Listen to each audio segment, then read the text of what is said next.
به نام خداوند بخشنده و مهربان. ویدیوی حاضر برای معرفی دوره آموزشی جامعه برندینگ طراحی شده و در این دوره ما به سوالات خیلی از دوستان و دانشجویان و علاقه‌مندان پاسخ ارائه می‌کنیم. می‌خوایم در کل بدونیم که برندینگ چه هست، توسط برندینگ چه کارهایی میشه انجام داد و بعد از یادگیری دوره آموزشی جامعه برندینگ ما قادر خواهیم بود که چه کارها و چه اعمالی رو انجام بدیم و کلا در کل کسی که برندینگ رو یاد میگیره میتونه در چه بخشای کار بکنه و با آموزش فرا گرفتن دوره برندینگ میتونه در کدام قسمت‌ها و در کدام جاها مشغول به کار شود. ببینید دوره طور در نظر گرفته شده که استانداردهای بین‌المللی و خارجی کاملا در آن رعایت میشن.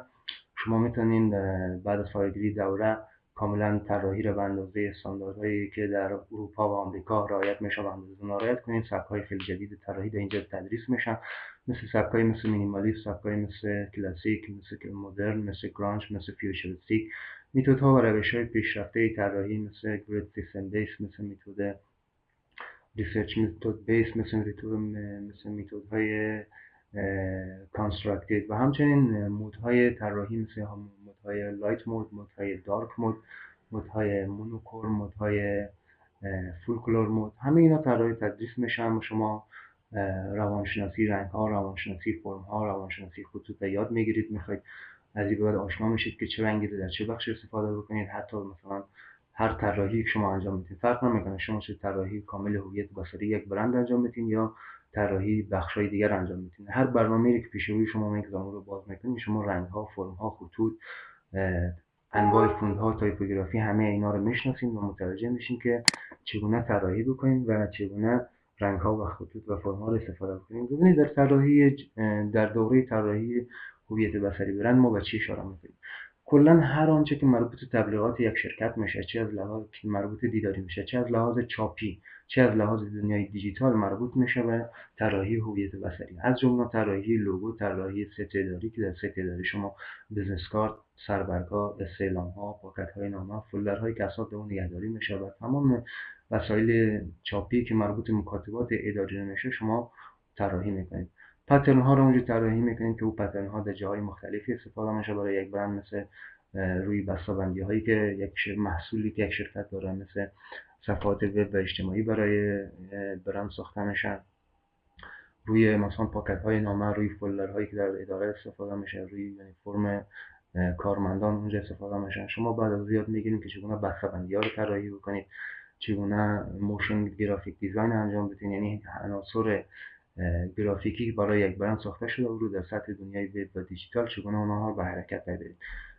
خب تمام این مسائل خیلی مهم هستن. ما خیلی بخشای زیادی رو در این بخش داریم. به طور نمونه من یک اسلایدی بوده که ما قبلا این رو آماده کردیم، اینجا هم به شما نمایش میگذارم. یک توضیح مختصر و کوتاه و مفیدی درباره ازی درباره برندینگ و به شما میتونم تا شما بیشتر آشنا شوید که در دوره برندینگ چه چیزهایی رو میگیم. خب ما در اول معرفی کردیم که صنعت برندینگ چی است. همونطور که میدانید وقتی شرکت‌ها تولیدها محصولات زیادی رو تولید کردن، شرکت‌ها افزایش پیدا کردن، با وارد شدن در دنیای اینترنت تونستن هر جا تبلیغات خود برسانن. برای همون مجبور بودن خود با یک لوگو یا یک آرم یا یک نشانه مشخصی به مشتریای خود بشناسانند که این لوگو باعث میشد که اونها نسبت به رقبای خود، نسبت به محصولات مشابهی که در بازار بود متمایز باشند و این تمایز باعث به وجود آمدن صنعت برندینگ شد. بعد از اینکه لوگو ساخته شد، لوگوها مشهور شدن، مربوط شدن ویزیت کارت ها، بزنس کارت ها، ست های اداری و پکیجینگ و بسته‌بندی ها مطابق با همون توسط یک شخصی که طراح هویت بصری نام داشت یا شرکتی که طراح هویت بصری بود کاملا مختصر و مفید به صورت یک پارچه ساخته شد تا در ذهن‌ها و در اذهان مشتری‌ها بیشتر داخل. برندینگ چرا یادگیریش مهم است؟ به خاطر دلیلش هست که اگر شما برندینگ یاد بگیرید، اولا که در بین کسایی که طراحی میکنن شما حرفه‌ای‌تر و نسبت به بقیه کارآمدتر طراحی میکنین، میتونین لول خودتون تر بکنین، میتونین درآمدهای بین‌المللی یا درآمدهای داخلی پایدار پیدا بکنین. از طریق فریلنسینگ میتونین وارد بازارهای جهانی شین. از طریق برندینگ چون لول و سطح شما به لول جهانی میرسه و بعد از فراگیری از این دوره و یاد میگیرید که چگونه مثلا معذرت میخوام یاد میگیرید که در این دوره چگونه طراحی رو بکنید که در کشور خارج از کشور، حتی کسایی که استودیوهای بزرگی طراحی دیزاین هستن، کاملا استانداردی که در کشورهای خارجی رعایت بشه شما هم رعایت بکنید و کار شما تاپ لول باشه و همراه از اون هیچ سنخیتی نداشته باشه، یعنی لول کارتون و این از اون بالاترین لول باشه. خب برند کلا میگفتیم در مورد برند چی هست. یک شرکتی که محصولی تولید میکنه، یک خدماتی را ارائه میکنه، یا کسی که یک تجربه یا یک دانشی داره او رو میخواد ارائه بکنه، کلا به نام برند یاد میشه. چه پرسونال برند باشه، چه برندهای جنرال یا عمومی باشه، همه اینا به عنوان برند هست. عناصر اصلی که در هویت بصری برند طراحی میشه این عناصر هستن: لوگو، بزنس کارت، تایپوگرافی مشخص، پالیت رنگی، سته‌داری، پترن، بسته‌بندی و موشن، و همچنین برند کیت و برند بوک. ببین هر کدوم از اینا رو معرفی میگیرم براتون. یک نمونه عادیشه بهتون میگم. ببین لوگو چی هستن، انواع لوگو چی هستن، ما اینا کلا میبینیم. ببینید چندین نوع لوگو رو فعلا که اسلاید براتون نشون میدم. لوگوهای ورد مارک است که اصلا موجود شدن، لتر مارک است که اکثرا از یک حرف جور میشن، از یک یا دو حرف، ترکیب دو حرف. وقتی نام یک برند خیلی بلند باشه از این استفاده میشه. پیکچوریال مارک هستن که اکثرا از تصویر ساخته شدن. ابسترکت مارک هستن که از شکل‌های انتزاعی که هندسی نیستن ساخته شدن. ماسکت لوگو هستن که بیشتر از اشکال کارتونی و انیمیشن استفاده میشن. کامبینیشن مارک هستن که از ترکیب لوگو و واژه، از ترکیب کلمه و شکل ساخته میشن. و امبلم لوگو هستن که اکثرا در داخل یک شکلی دیگه محاط شدن. مثل چه نمونه می‌بینیم داخل یک دایره که لوگوی استارباکس هست، یا وارنر بروس یا برادران وارنر که یک شرکت دیگه هست که داخل یک سپر، حالت یک سپر چی شده. انواع مختلف از لوگو وجود داره، خاصیت‌های مختلف داره. اینا رو هم باز ما در می‌بینیم. بزنس کارت رو ما طراحی معرفی گرفتیم. اینجا میدونید که بزنس کارت چی هست و چگونه طراحی میشه. همه اینا رو شما در خواهید آموخت. تایپوگرافی چی هست، یعنی خود فونت که انتخاب میشه برای طراحی لوگویی چی هست، چه شخصیتایی مثلا چه مسائل رو در اینجا شما باید در نظر بگیرید. فاصله بین حروف، دوایری که داخل حروف تشکیل میشه، اشکال هندسی که داخل حروف، خود حروف مثلا حرف ای خورد داخلش یک دایره داره، یا مثلا به شکل بیضه‌ای باشه، مثلا به شکل مربع باشه. همه اینا مهم هستن. شما در دوره اینا رو یاد میگیرید. پالت رنگی رو شما مطابق با شخصیت و خصوصیات یک برند انتخاب میکنید. اینا هیچ کدوم سلیقه انتخاب نمیشن. شما اول باید شخصیت یا آرکتایپ برند رو مشخص بکنید که هم در طریقه و روشش در دوره تدریس میشه. بعد از پالت رنگی رو انتخاب میکنید. سته‌داری هم که قبلا بهتون بیشتر توضیح دادم، همون مسائل است که شما نمونه شده اینجا میبینید. شما کاملا ایران انتخاب رنگایش، شکل تزیینش، چگونه لوگو در کجا قرار بگیرن، متن در کجا قرار بگیرن، نشانی و آدرس و شماره تماس، و همچنین روی هر کدوم از این اقلام لوگو در چه شکلی بیاد، فاصله جانبی چقدر باشه، همه اینا رو فرا میگیره.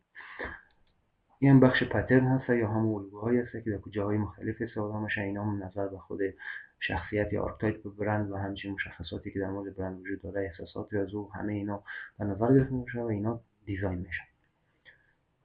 بسته‌بندی و موشن گرافیک هم که براتون توضیح دادم، یه مربوط همه این مسائل میشن که تا همینجا یه اسلاید ما بسنده میکنم. یک سری نمونه‌هایی در مورد طراحی هست، اینا رو براتون نشون میدم که شما بیشتر آشنا شین که در دوره طراحی برند چه چیزهایی دیزاین میشه و طراحی میشه. این هم یک نمونه بزنس کارت که سبکای مینیمالیست، سبکای متد روش کانستراکتیو در اینجا استفاده شده و از پالت رنگی مونوکروم استفاده شده. سیاه و سفید اکثرا جز رنگ‌های اساسی نیستن و اونها در هر طراحی شما اصلا میتونید استفاده بکنید. خب نمونه بزنس کارت هستن، اینا رو هم میبینید. اینا مکاب شدن، در دنیای واقعی قرار گرفتن. شما پیش از اینکه ارائه بکنید طراحیتون رو به مشتریتون، همیشه در دنیای واقعی به شکل مکاب اونا رو نشون بدید تا مشتری بفهمه که با چه چیزی در دنیای واقعی روبرو میشه. خب این سامپل هم شما دارید میبینید، اینا مکاب شدن. خب اینا یک چند نمونه پوستر بوده که ما برای آموزشگاه ها اینا رو دیزاین و طراحی کردیم. یعنی شما قادر خواهید بودید بر علاوه از اینکه شما بخشای برندینگ کامل میتونید که طراحی بکنید، چون شما اصول رنگ شناسی، اصول فرم شناسی، اصول سبک‌های مهم طراحی رو یاد میگیرید، شما از بعد قادر خواهید بود که هر بخش، مثلا لوحه، بیلبورد، مجلات، کاور روی جلد کتاب‌ها، تامنیل هایی که روی ویدیوها استفاده میشن، مثلا پست هایی که برای اینستاگرام و یوتیوب یا مثلا فیسبوک استفاده میشه، شما قادر خواهید بود اینا رو طراحی بکنید. اگر بخش‌های تخصصی رو بیشتر دنبال بکنید، شما قادر خواهید بود شکل‌های خیلی بهتر و زیباتر رو هم بسازید. مثلا نمونهش این یک بزنس کارت هست که شما می‌بینید به شکل سه‌بعدی در آمده. اینجا شما قادر خواهید بود که در بخش‌های تخصصی کارها رو انجام بدید. روی از این همه قسمت می‌بینید در قسمت نامی که نوشته شده اینجا تلاکوب شده، یعنی شما قادر خواهید بود که سبک‌های خیلی بالا و پیشرفته جهانی رو بعد از فرا گرفتن از این دولت تکمیل بکنید. خب چند نمونه دیگه ای رو نشون میتونم بزنم تا شما کاملا آگاه شید که با چه چیزی روبرو هستید. این یک نوع بیزنس کارت طراحی هستن، این هم برجسته هستن، همینطور که میبینید همین لوگویی که در وسط هست برجسته شده و همچنین تلکوب شده. شما قادر خواهید بود که این بخش ها رو هم انجام بدید. این هم یک نمونه از بسته‌بندی یا پکیج هست که در برنامه ایلوستراتور طراحی شده و به شکل سه‌بعدی ساخته شده. در دوره‌های تخصصی شما یاد میگیرید که چگونه اینا رو هم طراحی بکنید. یک نمونه دیگه هم از پکیج یا بسته‌بندی هست که برای همزه شرکت به نام ویتایات طراحی شده. لوگو و تمام مسائلش در بسته‌بندی قرار گرفته. اینا هم در برنامه ایلوستراتور بیسیک ساخته میشه و در پلاگین هایی که برای سه‌بعدی سازی برای در ایلوستراتور هست شما میتونید این کارها رو انجام بدید. خب دوستان عزیز، در اینجا تا همین اندازه بسنده میکنیم. چیزهایی که در مورد آموزش برندینگ باید یاد میگرفتیم همین مسائل بود و مسائل خیلی زیاد و پیشرفته تری در دوره وجود داره که شما با شرکت در دوره میتونید این مسائل رو یاد بگیرید و